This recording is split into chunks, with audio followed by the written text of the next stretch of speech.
এর ফলে কি আর্মিরা কোনোভাবে কি দুর্বল হয়ে পড়ছে বর্ডার এরিয়াতে? না, দুর্বল তো হচ্ছে না, দুর্বল তো হচ্ছে না। আর্মি, বিএসএফ আর আর্মি এক জিনিস নয়। আর্মি যেরকম 17 কোর হচ্ছে পানাগড়, 16 কোর হচ্ছে শ্রীনগর, এরকম বিভিন্ন কোর ইউনিট আছে। এরা আদৌ হচ্ছে না, কিন্তু চোরাচালান এগুলো রুখতে গেলে বিএসএফকে তাদের চেকপোস্ট তৈরি করতে হবে। চেকপোস্ট তৈরি করতে হলে তাদের তো জায়গা চাই, তারাও তো মানুষ, তারা তো পাখির মতন উড়ে বেড়াতে পারে না, ভেসে বেড়াতে পারে না। কাজে 50 কিলোমিটার দায়রা যদি পায় তাহলে ফেন্সিংও করবে, যেটা কাশ্মীরে হয়েছে। কাশ্মীরে তো এখন জম্মু সাইডে, সাউথ কাশ্মীরে কিছু হচ্ছে, নর্থ কাশ্মীরটা তো পুরোপুরি ইনফিল্ট্রেশন বন্ধ হয়ে গেছে, এখানে পুরোপুরি বন্ধ হয়ে গেছে, ওদিক দিয়ে হচ্ছে না।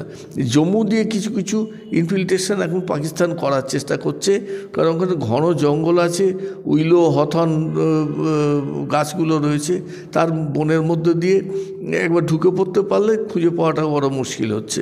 কিন্তু তাতেও তো তারা খুঁজে বার করছে, সেখানে CRPF, BSF, army, police, local police, JKLF, যে পুলিশটা রয়েছে, জম্মু অ্যান্ড কাশ্মীর পুলিশ, তারাও খুঁজে বার করছে, এবং খুঁজে বার করছে 15 দিন থেকে 1 মাসের মধ্যে তাদের এলিমিনেটেড করে দেওয়া হচ্ছে।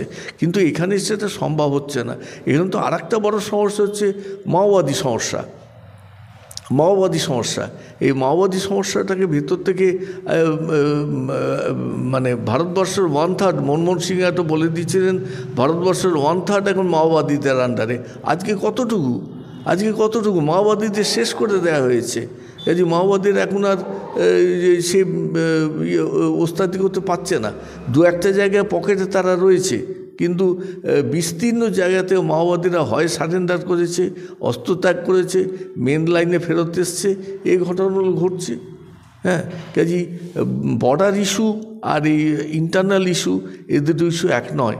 বর্ডারে জমি নেওয়ার সময় অলরেডি পেট্রাপোল বেনাপোলে 2 দিন আগে আমাদের হোম মিনিস্টার এসেছিলেন, এসে বিরাট একটা সেখানে টার্মিনাল উদ্বোধন করে গেছেন। ওই টার্মিনালটা সোজা বর্ডার দিয়ে আমার চলে আসবে, নর্থ বেঙ্গল পর্যন্ত যাবে। কাজে 50 কিলোমিটার জায়গা দিতেই হবে।